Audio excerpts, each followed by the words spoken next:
Aula de redação. A redação faz parte de nossa vida. Ouça o que José de Alencar fala da língua portuguesa e o ato de redigir. Todo homem orador, escritor ou poeta. Todo homem que usa a palavra não como meio de comunicação de suas ideias, mas como de um instrumento de trabalho, deve estudar e conhecer a fundo a força e os recursos desse elemento da sua atividade. José de Alencar.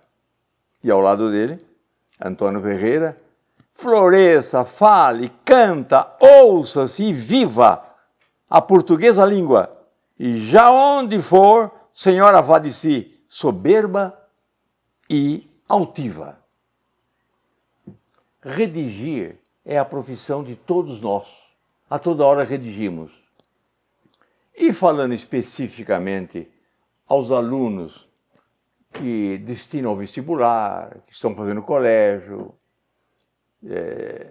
que pretendem cursar uma faculdade, onde se exige a redação com valor muito grande de pontos relativamente a outras matérias.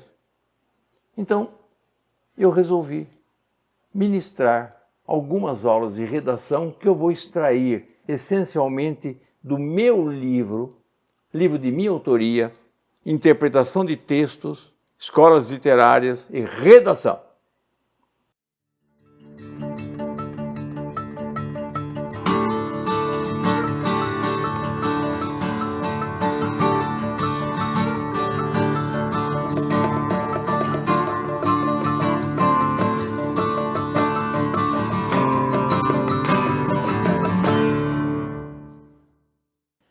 Fundamentalmente, há 3 tipos de redações: a descrição, a narração e a dissertação.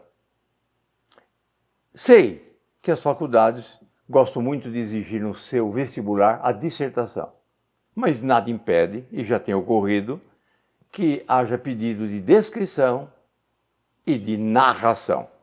Portanto, algumas aulas sobre descrição, outras sobre narração e outras sobre dissertação. Vamos ver a descrição. O que é descrever? Qual é a preocupação que o aluno tem que ter ao redigir? E a cobrança é descrição. Descrever uma classe de alunos, descrever um pôr do sol, descrever uma manhã, descrever um baile, descrever uma maçã, um nadador. Isso é descrição.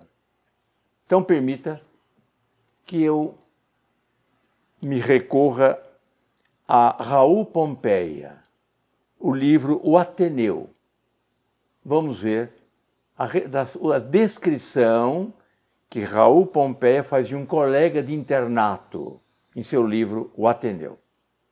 Durante este período de depressão contemplativa, uma coisa apenas magoava-me.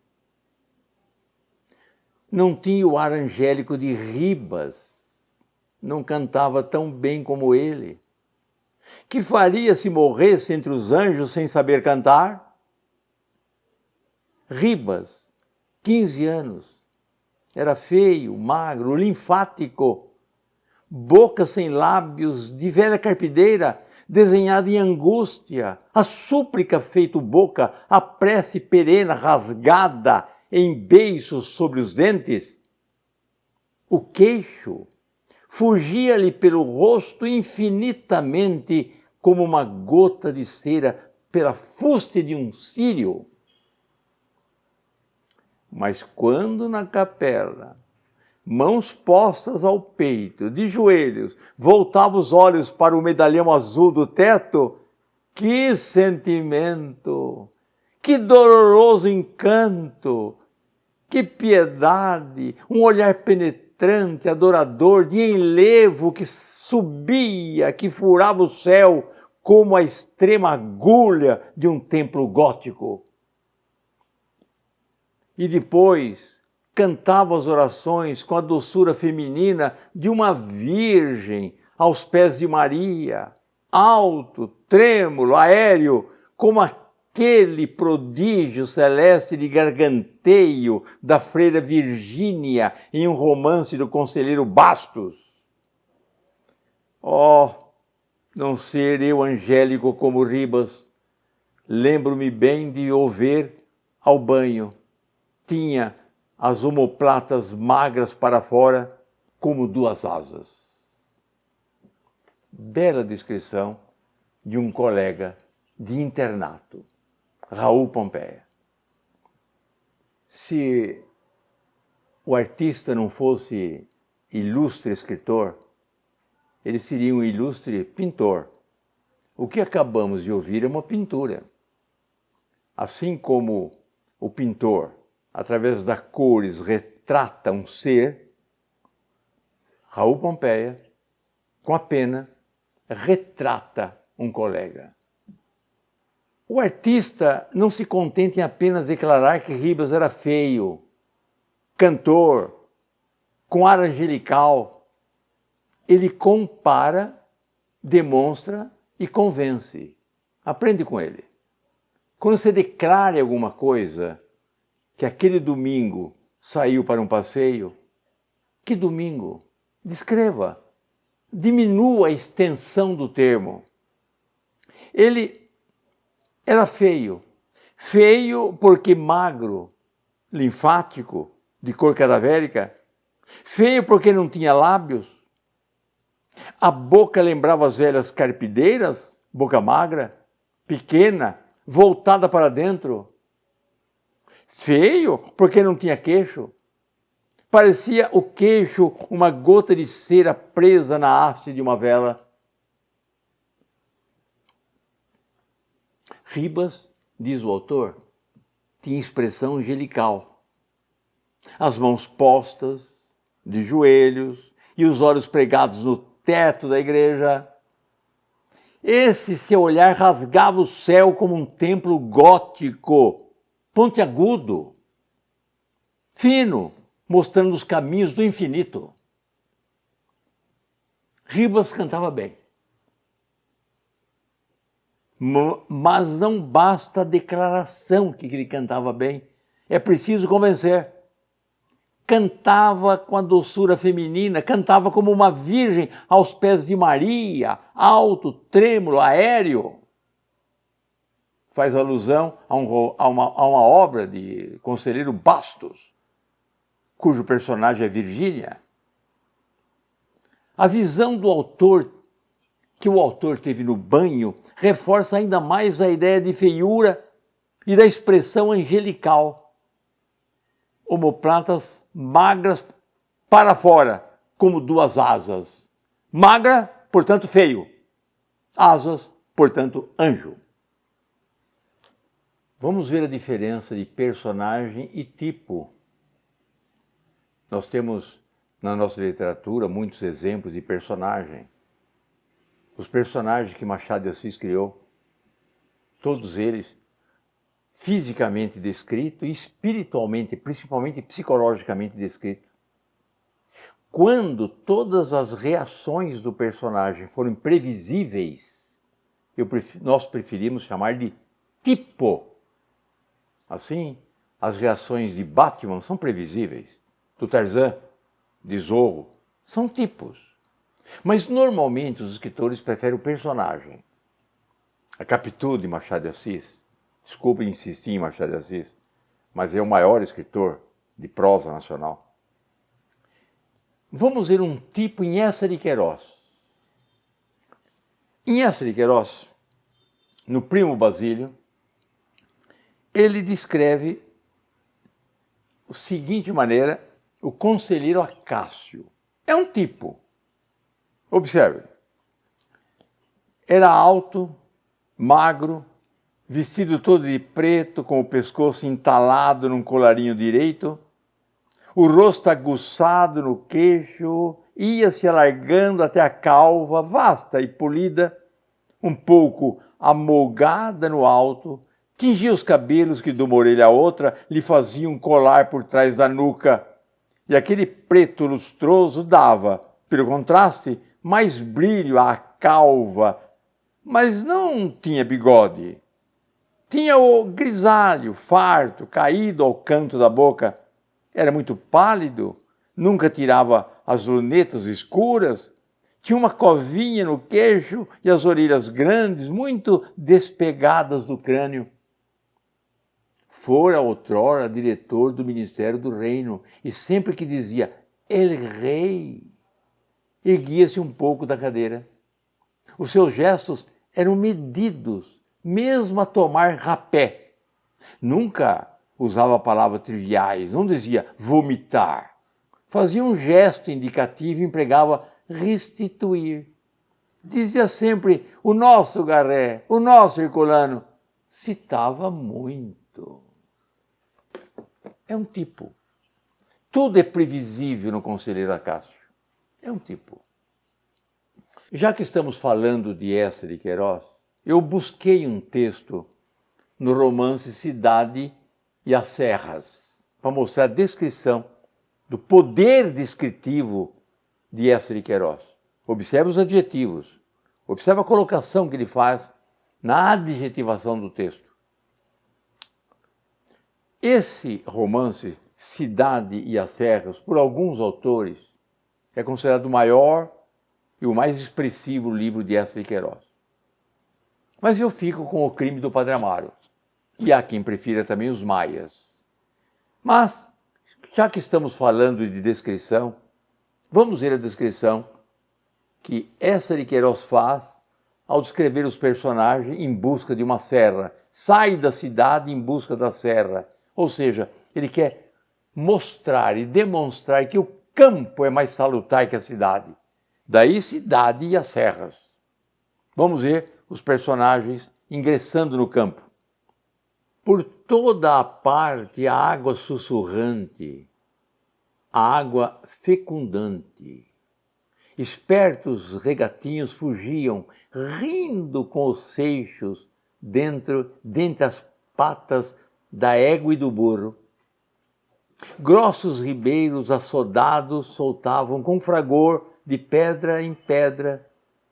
Fios direitos e luzidios, como cordas de prata, vibravam e faiscavam das alturas aos barrancos. E muita fonte, posta à beira de veredas, jorrava por uma bica, beneficiando a espera dos homens e dos gados. Todo um cabeço, por vezes, era uma seara, onde um vasto carvalho ancestral, solitário, dominava como seu senhor e seu guarda. Em socalcos verdejavam laranjas recendentes. Caminhos de lajes soltas circundavam fartos prados, com carneiros e vacas retouçando, ou mais estreitos, entalados em muros, penetravam sob ramadas de parra espessa, numa penumbra de repouso e frescura. Trepávamos então algumas ruazinhas de aldeia, 10 ou 12 casebres sumidos entre figueiras, onde se esgarçava, fugindo do lar pela telha vã, o fumo branco e cheiroso das pinhas. Nos cerros remotos, por cima da negrura pensativa dos pinheirais, branquejavam ermidas. O ar fino e puro entrava na alma, e na alma espalhava alegria e força. Um esparso tilintar de chocalhos, de guizos, morria pelas quebradas. As cores do cenário aparecem no quadro pictórico de Eça. Observe, uns sulcalcos, que são os degraus de uma encosta, verdejavam laranjais, penumbra de repouso, o fumo branco, negrura de pinheirais, ermidas, que são pequenas igrejas, branquejavam. As formas e as linhas do ambiente, grossos ribeiros, fios, cabeço é o cume arredondado de um monte, vasto carvalho, socalcos, parra espessa, assons também, água sussurrante, rindo com os seixos, saltavam com fragor um esparso tilintar de chocalhos de guizos. O odor, laranjas recendentes, fumo cheiroso das pinhas. Vê-se claramente que o autor descreve o ambiente envolvendo no mesmo conjunto toda a atmosfera do local. Para ele, a ideia de ambiente está ligado não às coisas isoladas, mas ao conjunto que circunda o observador. Então vamos apanhar de Eça de Queiroz o ensinamento que ele nos faz. Ao descrever, não esqueça as cores, o cenário, as formas, as linhas, o ambiente, o contorno, os sons, o odor. Tudo isso é importante para demonstrar ao leitor que aquilo é verdade, é uma pintura. Todo detalhe que você vai fazendo daquele texto convence quem lê, se satisfaz, a leitura satisfaz, porque ele vive o ambiente que você está descrevendo. Vamos ver mais uma descrição. Aloísio Azevedo, O Mulato. Observe que a descrição também pode ser uma tese. Eu digo alguma coisa e tento demonstrar aquilo que eu estou dizendo. Vamos ver isso em Aloísio Azevedo. O capítulo 1 de seu romance, O Mulato, ele inicia assim. A Praça da Alegria apresentava um ar fúnebre. Mas isso não convence ninguém. Se ele parar por aí, não convence ninguém, para depois continuar a sua história. Então, o que ele faz no texto para demonstrar que a Praça da Alegria apresentava um ar fúnebre? Vamos acompanhar comigo. Acompanhe. A Praça da Alegria apresentava um ar fúnebre.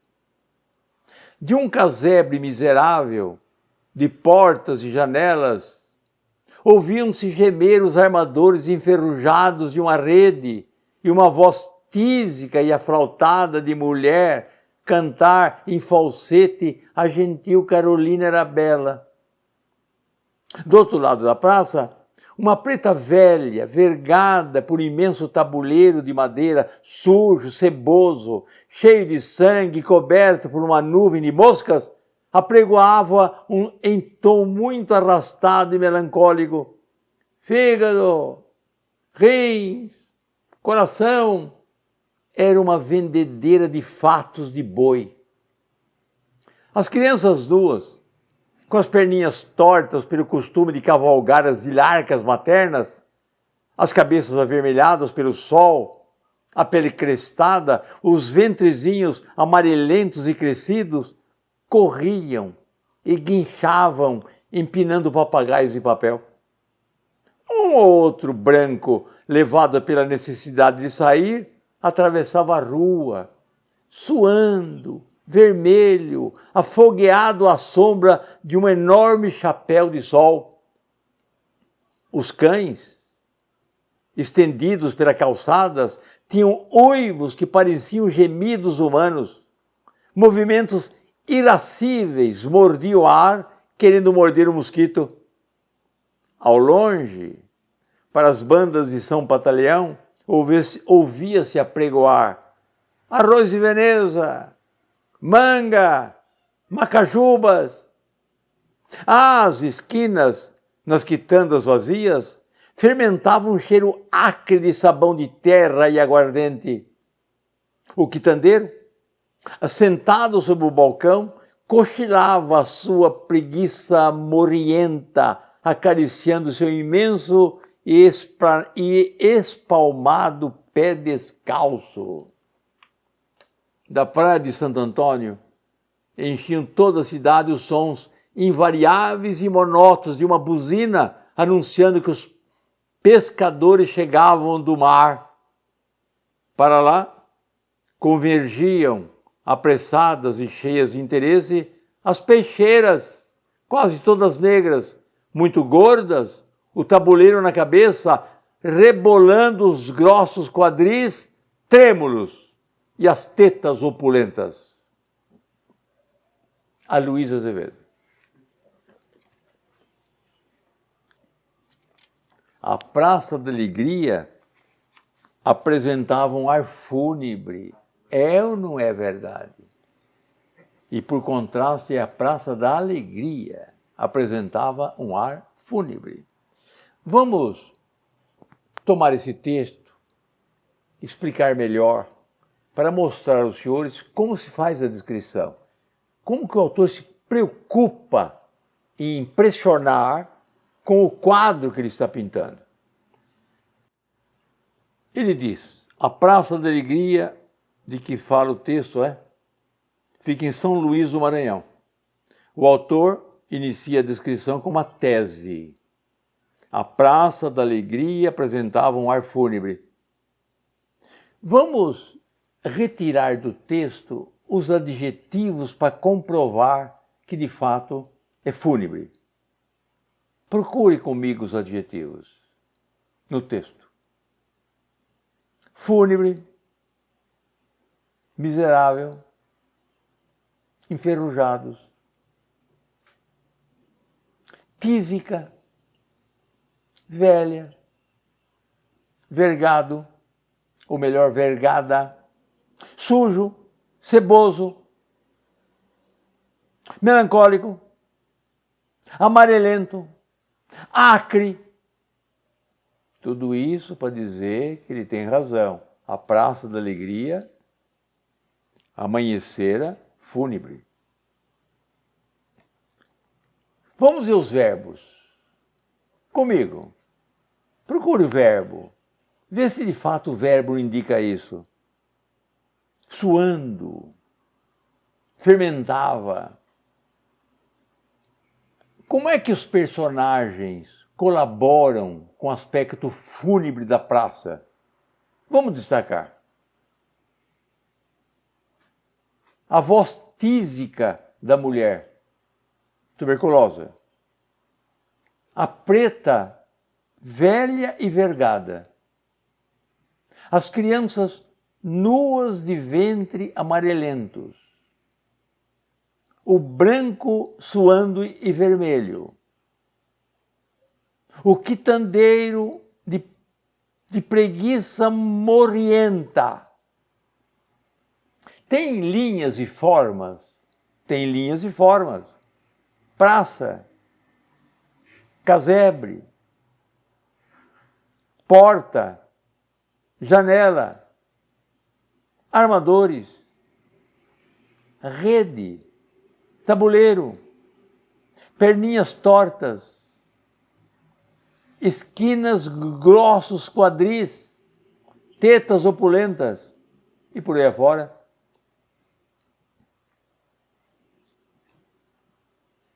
O texto apresenta sons. Vamos ver. Os armadores gemem. A mulher canta. A velha pregoa em tom arrastado. Os cães uivam. Ouviam-se pregões, sons de buzina.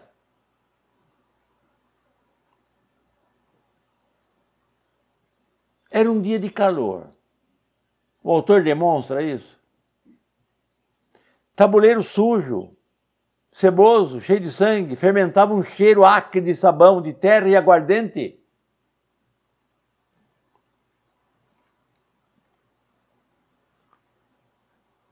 No casebre miserável, os armadores enferrujados de uma rede gemem. Esse gemido está em sintonia com a voz da mulher. Tem no texto.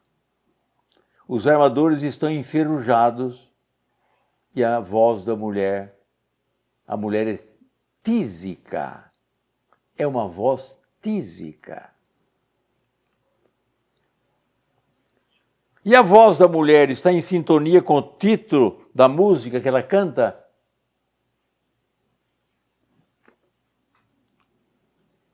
Está. A gentil Carolina era bela. Se era bela, não existe mais, está morta. A velha vendedeira traz um tabuleiro sujo, ceboso, cheio de sangue, coberto por uma nuvem de moscas. O aspecto do tabuleiro está em sintonia com aquilo que vende? É evidente que sim. Vende vísceras, entranhas de animal.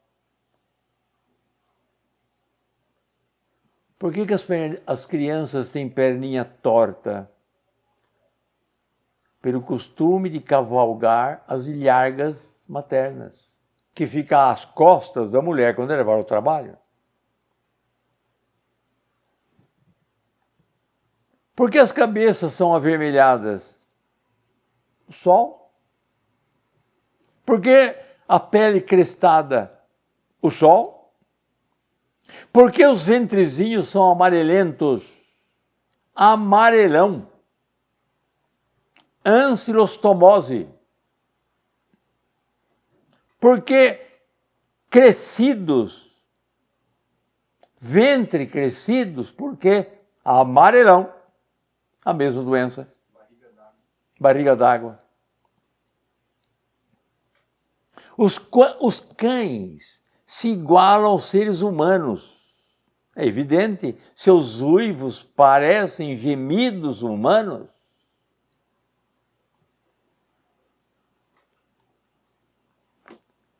A tese do autor foi provada.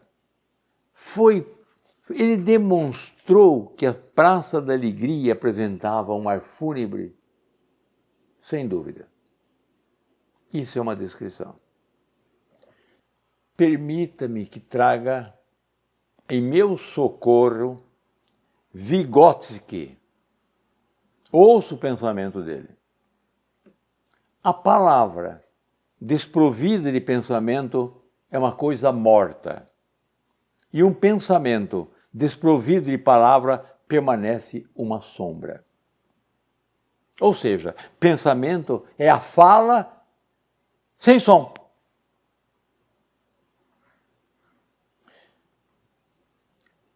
O raciocínio do indivíduo é dado pela quantidade de palavras que domina. Enquanto maior a quantidade de palavras, maior a amplitude do pensamento.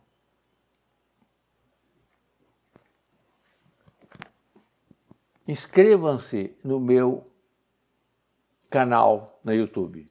Vamos divulgar o idioma nacional. Estou dando hoje a descrição. E para terminar, ouça uma descrição que Camões faz em poesia na Tércia, a sua musa, a mulher que amou na vida. É um poema, mas é uma descrição. É a fotografia de sua namorada. Ou melhor, de sua amada, de sua musa. De quantas graças tinha, a natureza fez um belo e riquíssimo tesouro.